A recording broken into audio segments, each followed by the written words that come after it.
ಮುಖ್ಯಮಂತ್ರಿ ಸಿದ್ದರಾಮಯ್ಯನವರು ದಾಖಲೆಯ 17ನೇ ಬಜೆಟ್ ಅನ್ನ ಮಂಡಿಸಿದ್ದಾರೆ. ಒಟ್ಟು 4.48 ಲಕ್ಷ ಕೋಟಿ ರೂಪಾಯಿ ಗಾತ್ರದ ಮುಂಗಡ ಪತ್ರ ಮಂಡಿಸಿರುವ ಸಿದ್ದರಾಮಯ್ಯ ಇದನ್ನ ಜನಪರ ಬಜೆಟ್ ಎಂದು ಬಣ್ಣಿಸಿದ್ದಾರೆ. ಆಡಳಿತಾರೂಢ ಕಾಂಗ್ರೆಸ್ ನಾಯಕರು ಕೂಡ ಸಿದ್ದರಾಮಯ್ಯರವರನ್ನ ಕೊಂಡಾಡ್ತಾ ಇದ್ದಾರೆ.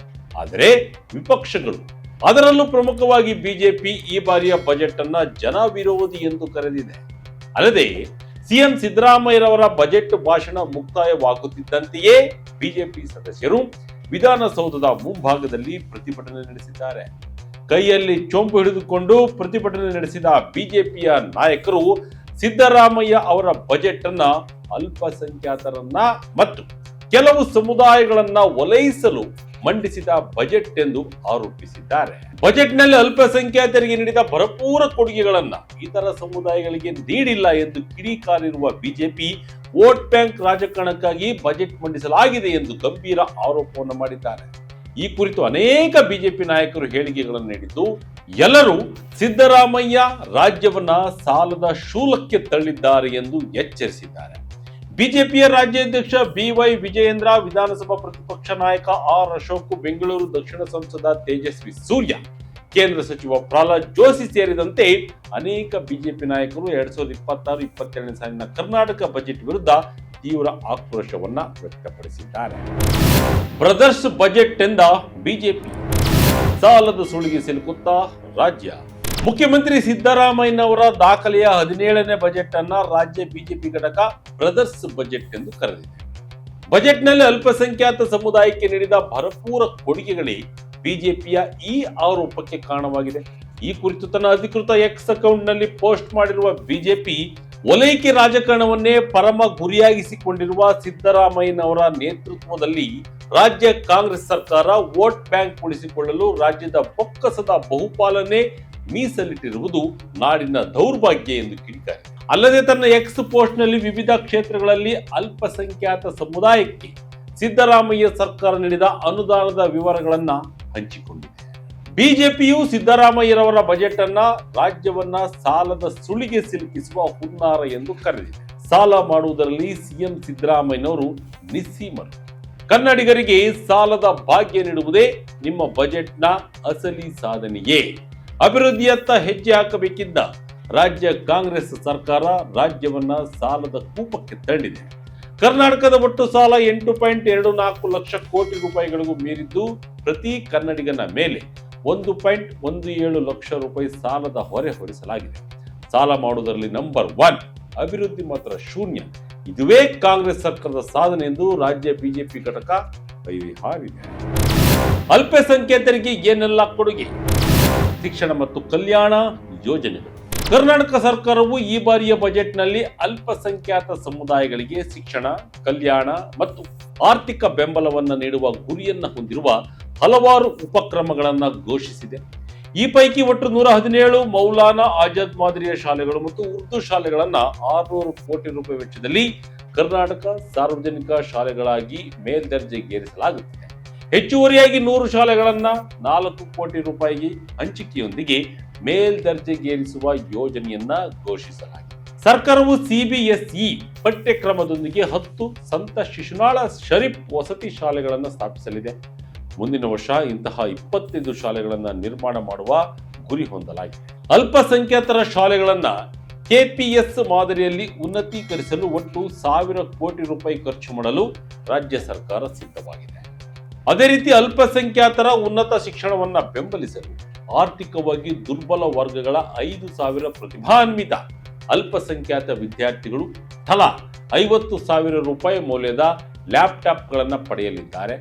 ಜೈನ, ಬೌದ್ಧ ಮತ್ತು ಸಿಖ್ ಸಮುದಾಯಗಳ ಸಮಗ್ರ ಅಭಿವೃದ್ಧಿಗಾಗಿ 100 ಕೋಟಿ ರೂಪಾಯಿ ಹಂಚಿಕೆ ಮಾಡಲಾಗಿದೆ. ಇದರಲ್ಲಿ ಬೌದ್ಧ ಸಮುದಾಯದ ಧರ್ಮಾಚಾರಿಗಳಿಗೆ ಮಾಸಿಕ 6,000 ರೂಪಾಯಿ ಗೌರವಧನವೂ ಸೇರಿದೆ. ಅಲ್ಪಸಂಖ್ಯಾತ ವಿದ್ಯಾರ್ಥಿಗಳ ಸ್ಪರ್ಧಾತ್ಮಕ ಪರೀಕ್ಷೆಗಳಿಗೆ ವಿಶೇಷ ತರಬೇತಿ ಯೋಜನೆ ಘೋಷಿಸಲಾಗಿದ್ದು, ಅಲ್ಪಸಂಖ್ಯಾತ ನಿರುದ್ಯೋಗಿಗಳಿಗೆ 3 ಲಕ್ಷ ರೂಪಾಯಿವರೆಗೆ ಸಹಾಯಧನ, ಅಲ್ಪಸಂಖ್ಯಾತ ಕಾಲೋನಿಗಳ ಮೂಲ ಸೌಕರ್ಯಕ್ಕೆ 100 ಕೋಟಿ ರೂಪಾಯಿ ಮೀಸಲು, ಅಲ್ಪಸಂಖ್ಯಾತ ನಿರ್ಗತಿಕರಿಗೆ 2 ವೃದ್ಧಾಶ್ರಮ ಆರಂಭ, ಅಲ್ಪಸಂಖ್ಯಾತ ಉದ್ಯೋಗಸ್ಥ ಮಹಿಳೆಯರಿಗೆ 4 ಹಾಸ್ಟೆಲ್, ಅಲ್ಪಸಂಖ್ಯಾತ ನಿಗಮದ ಸಾಲ ಬಡ್ಡಿಗೆ ಮನ್ನಾ, ಹುಬ್ಬಳ್ಳಿ ಮತ್ತು ಕಲಬುರಗಿಯಲ್ಲಿ ಹಜ್ ಭವನ ನಿರ್ಮಾಣ, ವಫ್ ಆಸ್ತಿ ಅಭಿವೃದ್ಧಿಗೆ ಹಣ ಮೀಸಲು ಮತ್ತು ಅಲ್ಪಸಂಖ್ಯಾತ ಇಲಾಖೆಯಲ್ಲಿ ಖಾಲಿ ಹುದ್ದೆಗಳ ಭರ್ತಿ ಸೇರಿದಂತೆ ಅನೇಕ ಕೊಡುಗೆಗಳನ್ನ ನೀಡಲಾಗಿದೆ. ಪ್ರಮುಖ ಬರಹಗಳ ಉರ್ದು ತರ್ಜುಮೆ. ವಫ್ ಆಸ್ತಿ ಅಭಿವೃದ್ಧಿಗೆ ಪಿಪಿಪಿ ಮಾದರಿ. ಡಾಕ್ಟರ್ BR ಅಂಬೇಡ್ಕರ್ ಮತ್ತು ಇತರ ಸಮಾಜ ಸುಧಾರಕರ ಬರಹಗಳನ್ನ ಉರ್ದು ಓದುಗರಲ್ಲಿ ತಮ್ಮ ವ್ಯಾಪ್ತಿಯನ್ನ ವಿಸ್ತರಿಸಲು, ಅವುಗಳನ್ನು ಉರ್ದು ಭಾಷೆಗೆ ಅನುವಾದಿಸಲು ಮುಖ್ಯಮಂತ್ರಿ ಸಿದ್ದರಾಮಯ್ಯ ತಮ್ಮ 17ನೇ ಬಜೆಟ್ನಲ್ಲಿ ಅಲ್ಪಸಂಖ್ಯಾತರ ಶಿಕ್ಷಣಕ್ಕೆ ವಿಶೇಷ ಒತ್ತು ನೀಡಿರುವುದು ಸ್ಪಷ್ಟವಾಗುತ್ತದೆ.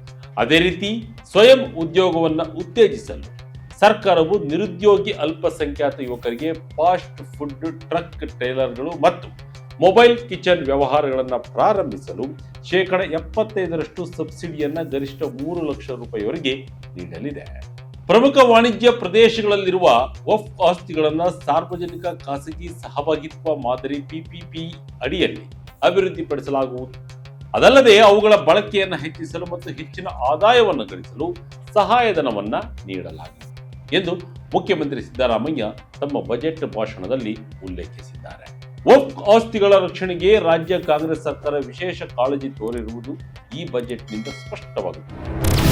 ಬಿಜೆಪಿ ನಾಯಕರು ಕೆಂಡಾಮಂಡಲ. ಸರ್ಕಾರ ಸಾಲ ಮಾಡಿ ತುಪ್ಪ ತಿನ್ನುತ್ತಾ. 2026-27ನೇ ಸಾಲಿನ ಕರ್ನಾಟಕ ಬಜೆಟ್ ಅನ್ನು ತೀವ್ರವಾಗಿ ಖಂಡಿಸಿರುವ ಬಿಜೆಪಿ ನಾಯಕರು ಮುಖ್ಯಮಂತ್ರಿ ಸಿದ್ದರಾಮಯ್ಯ ಅವರನ್ನ ತೀವ್ರವಾಗಿ ತರಾಟೆಗೆ ತೆಗೆದುಕೊಂಡಿದ್ದಾರೆ. ಬಜೆಟ್ ವಿರುದ್ಧ ಆಕ್ರೋಶ ಹೊರಹಾಕಿರುವ ರಾಜ್ಯ ಬಿಜೆಪಿಯ ಅಧ್ಯಕ್ಷ BY ವಿಜಯೇಂದ್ರ, ಮುಖ್ಯಮಂತ್ರಿ ಸಿದ್ದರಾಮಯ್ಯರವರು ಈ ಬಾರಿಯ ಬಜೆಟ್ನಲ್ಲಿ ಕರ್ನಾಟಕವನ್ನ ಅಭಿವೃದ್ಧಿಯ ಹಾದಿಯಿಂದ ಮತ್ತಷ್ಟು ದೂರಕ್ಕೆ ತಳ್ಳಿ ಸಾಲದ ಸುಳಿಗೆ ಸಿಲುಕಿಸಿದ್ದಾರೆ. ಪಂಚ ಗ್ಯಾರಂಟಿಗಳ ಪ್ರತ್ಯೇಕ ಅನುದಾನ ನಿಗದಿ ಮಾಡದೆ ಆಯಾ ಇಲಾಖೆಗಳ ಅನುದಾನವನ್ನೇ ಕಡಿತ ಮಾಡಿ ಪಂಚ ಗ್ಯಾರಂಟಿಗಳಿಗೆ ಜೋಡಿಸಲಾಗಿದೆ. ಪರಿಶಿಷ್ಟ ಜಾತಿ ಮತ್ತು ಪಂಗಡದ ಜನರ ಅಭಿವೃದ್ಧಿಗಾಗಿ ಮೀಸಲಿರುವ ವಿಶೇಷ ಕಾಯ್ದೆಯ ಅನುದಾನವನ್ನ ಗ್ಯಾರಂಟಿಗೆ ಬಳಸಿಕೊಳ್ಳುವ ಹುನ್ನಾರವನ್ನ ಕಾಂಗ್ರೆಸ್ ಸರ್ಕಾರ ಮುಂದುವರೆಸಿದೆ ಎಂದು ಕಿಡಿಕಾರಿದ್ದಾರೆ. ಮುಂದುವರೆದು ಸಾರ್ವಜನಿಕ ಸಾಲವನ್ನ ಒಟ್ಟು 8.24 ಲಕ್ಷ ಕೋಟಿ ರೂಪಾಯಿಗೆ ಏರಿಸಿದ್ದೇ ಕಾಂಗ್ರೆಸ್ ಸರ್ಕಾರದ ಸಾಧನೆಯಾಗಿದೆ. ಸತತ 3ನೇ ವರ್ಷವೂ ರಾಜಸ್ವ ಕೊರತೆಯ ಬಜೆಟ್ ಮಂಡಿಸಿರುವುದು ಆರ್ಥಿಕ ದಿವಾಳಿತನದ ಸಂಕೇತ. ಇದು ಪ್ರಗತಿಪರ ಬಜೆಟ್ ಅಲ್ಲ, ಇದು ಕರ್ನಾಟಕದ ಪಾಲಿಗೆ ಮತ್ತೊಂದು ಪೊಳ್ಳು ಭರವಸೆಯ ಬಜೆಟ್ ಎಂದು BY ವಿಜೇಂದ್ರ ಗುಡುಗಿದ್ದಾರೆ. ಅಲ್ಲದೆ ಈ ರೀತಿ ಬಜೆಟ್ ವಿರುದ್ಧ ಕೆಂಡಾಮಂಡಲವಾಗಿರುವ ವಿಧಾನಸಭೆಯ ವಿಪಕ್ಷ ನಾಯಕ R ಅಶೋಕ್, ಸಿದ್ದರಾಮಯ್ಯ ಸರ್ಕಾರ ಸಾಲ ಮಾಡಿ ತುಪ್ಪ ತಿನ್ನುತ್ತಿದೆ, ಕಳೆದ 3 ವರ್ಷಗಳಲ್ಲಿ ಕೋಟಿಗಟ್ಟಲೆ ಸಾಲ ಹೊರೆಹೊರಿಸಿದ್ದಾರೆ, ಮುಂದಿನ ಸರ್ಕಾರಗಳಿಗೆ ಬಡ್ಡಿ ಕಟ್ಟಲು ಸಾಧ್ಯವಾಗದ ಪರಿಸ್ಥಿತಿ ನಿರ್ಮಾಣವಾಗಲಿದೆ. ಸಿದ್ದರಾಮಯ್ಯರವರು 2 ವರ್ಷ ಅಧಿಕಾರದಲ್ಲಿದ್ದರೆ 10 ಲಕ್ಷ ಕೋಟಿ ರೂಪಾಯಿ ಸಾಲದ ಹೊರೆ ಬೀಳಲಿದೆ. ಕಾಂಗ್ರೆಸ್ ಸರ್ಕಾರ ಬಜೆಟ್ನಲ್ಲಿ ಉತ್ತರ ಕರ್ನಾಟಕ, ಕರಾವಳಿ ಕರ್ನಾಟಕವನ್ನ ಕಡೆಗಣಿಸಿದೆ ಎಂದು ಕಿಡಿಕಾರಿದ್ದಾರೆ. ಅರ್ಥವಿಲ್ಲದ ಬಜೆಟ್ ಎಂದ ಜೋಶಿ. ನಿರ್ದಿಷ್ಟ ಸಮುದಾಯದ ಓಲೈಕೆ ಆರೋಪ. ಮುಖ್ಯಮಂತ್ರಿ ಸಿದ್ದರಾಮಯ್ಯನವರ ಪ್ರಸಕ್ತ ಬಜೆಟ್ ಅನ್ನ ಆರ್ಥಿಕತೆವಿಲ್ಲದ ಬಜೆಟ್ ಎಂದು ಕರೆದಿರುವ ಕೇಂದ್ರ ಸಚಿವ ಪ್ರಹ್ಲಾದ್ ಜೋಶಿ ಕರ್ನಾಟಕವನ್ನ ದಾಖಲೆಯ ಸಾಲದ ಶೂಲಕ್ಕೆ ದೂಡಿ ಅಭಿವೃದ್ಧಿಹೀನ ತುಷ್ಟೀಕರಣ ಬಜೆಟ್ ಮಂಡಿಸಿದ್ದಾರೆ ಎಂದು ವಾಗ್ದಾಳಿ ನಡೆಸಿದ್ದಾರೆ. ಕರ್ನಾಟಕ ಸರ್ಕಾರದ ಈ ಸಾಲಿನ ಬಜೆಟ್ ಅನ್ನ ರಾಜ್ಯವನ್ನ ಆರ್ಥಿಕ ಪ್ರಗತಿಯತ್ತ ಕೊಂಡೊಯ್ಯುವ ಬದಲು ಆರ್ಥಿಕ ಸಂಕಷ್ಟವನ್ನು ತೆರೆದಿಟ್ಟಿದೆ. ಅಲ್ಪಸಂಖ್ಯಾತ ಸಮುದಾಯ ಸೇರಿದಂತೆ ಕೆಲವು ಸಮಾಜಗಳಿಗೆ ಬಜೆಟ್ ಮೀಸಲಿಟ್ಟಂತೆ ಕಾಣುತ್ತಿದೆ.